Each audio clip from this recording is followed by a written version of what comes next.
రెండో విషయం కూడా నేను ఒకటే కోరుతున్నా. ఈరోజు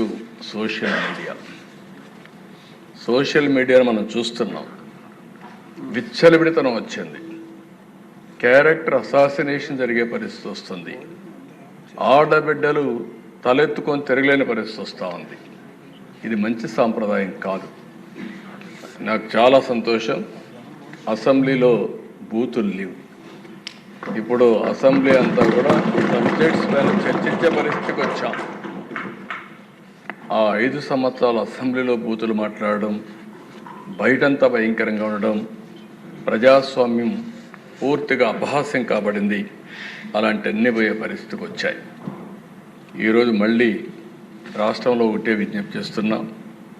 ఎవరైనా సరే ఆడబిడ్డల పైన అత్యాచారాలు చేసి తప్పించుకోవాలంటే ఈ ప్రభుత్వంలో వీలు కాదు. అదే చివరి రోజు అవుతుందని మరొకసారి హెచ్చరిస్తున్నాం. చాలా కఠినంగా చెప్తున్నా.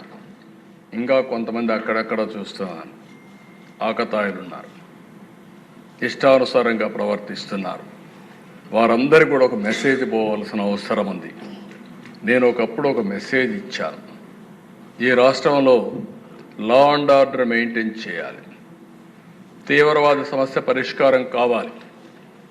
మత విద్వేషాలు లేని రాష్ట్రంగా మత సామరస్యాన్ని పెంచాలి. ముఠా నాయకులందరినీ ఒకటే మెసేజ్ ఇచ్చాను. తరతరాలుగా మీరు ముఠాలకు పాటుపడుతున్నారు. కుటుంబాలు లేకుండా పోయే పరిస్థితి వస్తూ ఉంది. ఇంక ఈ రాష్ట్రంలో జరగడానికి వీలు లేదని ఆ రోజు కూడా చాలా స్పష్టంగా కంట్రోల్ చేశాం. రౌడీలకు ఒక మెసేజ్ ఇచ్చాం. ఈ రాష్ట్రంలో రౌడీ అనేవాడు ఉండడానికి వీలు లేదు.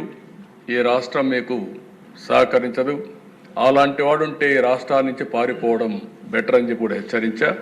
ఇప్పుడు కూడా చెప్తున్నా, ఎవరైనా సరే రౌడీజం చేసి మళ్ళా తప్పించుకుంటామంటే అలాంటి వాళ్ళని ఎట్టి పరిస్థితుల్లో వదిలిపెట్టమని అసెంబ్లీ సాక్షిగా హెచ్చరిస్తున్నారని కూడా